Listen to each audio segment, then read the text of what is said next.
sa janë gjasat që partit parlamentare, kujtoj këtu partinë e Agronshejt, Mundësia, apo partinë e Adriatic Lapajt, që në fund ditës janë parti opozitare parlamentare, se dhe kjo vlen të teksohet, ti bashkangjiten ftesës së forumit dialog politik dhe të jenë bashkë një kamp të përbashkët. Unë përshtroj në formën e pyetjes.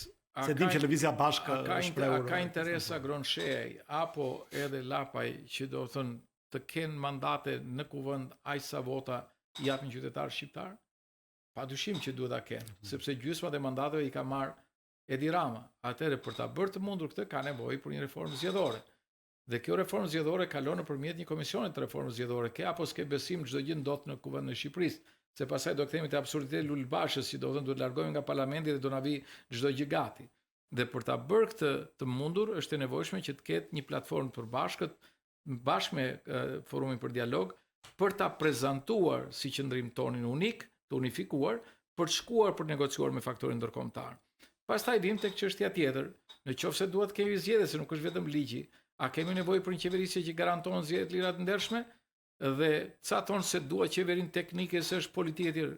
E para nuk kanë konceptuar dhe nuk kanë kuptuar një gjë, që kjo qeverisje teknike është një qeverisje që mund vi si marrëveshje politike, siç erdhi në Maqedoni dhe ne nuk kemi më keq se maqedonësit. Qeveri kujdestare ndoshta. Qeveri kujdestare e cila garanton së pari rikthimin e institucioneve në binarët e vet kushtetues për atë moment funksionimi 6 muaj. Rikthimin e besimit. Rikthimin e besimit në raport me zgjedhjet dhe shkëputjen e shtetit nga influenca zgjedhore që nuk përdor as parat për të blerë pensionistët, as parat për të falur gjobat, as parat apo strukturat e shtetit për të vajtur dhe për të individuar votuesit, nuk përdor as krimin e organizuar policia në bashkëpunim me tjerë për të blerë vota dhe për të individuar votuesit. Dhe këto janë fakte që nuk i themi ne, i ka ngritur OSBE Odiri. Kur OSBE Odiri thotë që shteti dhe partia janë bërë një, ky duhet të jetë një shqetësim si për Agronshejn, edhe për Lapajn e për çdo tjetër.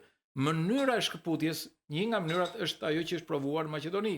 Dhe unë nuk kam bindje që ne duhet të inventojmë ndonjë gjë, po duhet të marrim një shembull real konkret për ta kthyer implementuar në Shqipëri. Dhe ajo që sot është në Maqedoni është ata nuk kanë më kontestime zgjedhore apo jo. Por çfarë bën maqedonësit? Nuk e kishin deklarative, dhe këtë unë ja them me kolegëve të mi të opozitës. Ata ndërtuan një raport të drejtë me disa njerëz që kanë investuar në Maqedoni, siç ishte Lord Robertson dhe të tjerë, duke shpjeguar problemet dhe duke ofruar zgjidhje në mënyrë të përbashkët. Dhe ata u bën pasaj negociatorët në Bruksel dhe në Washington. Këtë gjë duhet ta bëjmë dhe ne, por duhet ta bëjmë në mënyrë të unifikuar. Se në qoftë se ndërkombëtar do vinë këtu, si do vi delegacioni i Partisë Popullore Europiane, edhe i Komisionit Jashtëm, që do takohet me përfaqësues të opozitës. Dhe në qoftë se ne themi sa takojmë, po jo, unë jam kështu, po se dua Salion, unë nuk e dua Fatmin, nuk e dua Agron e tjerë, ky është kështu e ky. Ti krijon një lloj kakofonie dhe u mbet fokusi nga problemi që ke. Problemi sot është qeveria. Problemi sot mund të ketë defekte Sali Berisha, mund të ketë. Kushdo mund të ketë defekte, po ti nuk zgjedh kryetarin e partisë tjetër. Ti mund të kesh në dorë të zgjedhësh kryeministrin. Në momentet kur votat tua në kuvendin e Shqipërisë janë të rëndësishme për atë që do emërohet si kryeministër, ti thua jo atij që mendon që nuk duhet jetë. Një pyetje direkte në lidhje me këtë zoti Mediu. Ju mendoni që është si rezultati i papjekurisë politike, një lloj animoziteti të pakapërcyeshëm që tregon infantilitet politik, apo ju mendoni se ka të bëjë me çështje më principale të tilla si listat e hapura, një kod zgjedhor i cili lejon koalicionet parazgjedhore, një zonë të vetme elektorale e tjera, të cilat janë kërkesa legjitime për vërtetës nga një pjesë e forcave politike. Pra është e para apo është e dyta arsyeja kryesore pse vim prapë lir tek ajo se kur ka filluar historia. Un kam qenë nga ata që kam kundërshtuar ndryshimin kushtetues në vitin 2008. Kemi thirrur tureza, kemi thënë për listat hapura, kemi kërkuar listat hapura, edhe kur këta kanë qenë brenda partive dhe subjekteve që kanë qenë kundër listave të hapura. Ajo që është e rëndësishme është që nëse do ta realizosh këtë, ti nuk ke rrugë tjetër përveç se të gjetur një qendrim të përbashkët opozitar. Kur Partia Demokratike të fton si partia më e madhe, graviteti kryesor i opozitës, dhe thotë që hajde ulemi dhe të pajtojmë qëndrimet tona të përbashkëta, përpara se të shkohet diskutohet me Partinë Socialiste, është një ndryshim jashtëzakonisht i madh. Dhe kjo marrëdhënie duhet pasaj negociuar maksimalisht me faktorin ndërkombëtar, me OSBE Odirin e tjerë, për ta kthyer në ligj. Të paktën mundësisht më kthyer në vitin 2013, apo për të kthyer në një sistem i cili, siç thoni ju, mund të jetë sistem kombëtar me lista të hapura e tjerë e tjerë. Të gjitha janë të mundshme nëse ne arrim të arsyetojmë. Për mua, mënyrën si duhet arsyetojmë është kemi variante mundshme për të thënë kush janë element pozitiv dhe negativ. Nuk është që kjo është e drejta ime se unë e di të gjithën.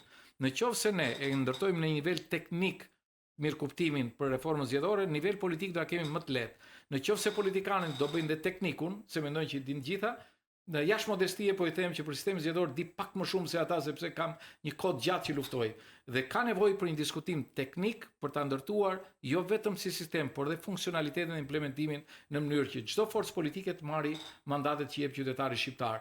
Qoftë në koalicion, qoftë edhe jashtë koalicionit. Janë shumë elementë që duhen parë reformë zgjedhore dhe duhet të ishim gjithë bashkë. Ndodh për naivitet, ndodh për do të thënë qasje individuale tjera. Në politikë unë kam 35 vjetë dhe do isha naiv që mos pranoj që të gjitha mund të jenë bashkë.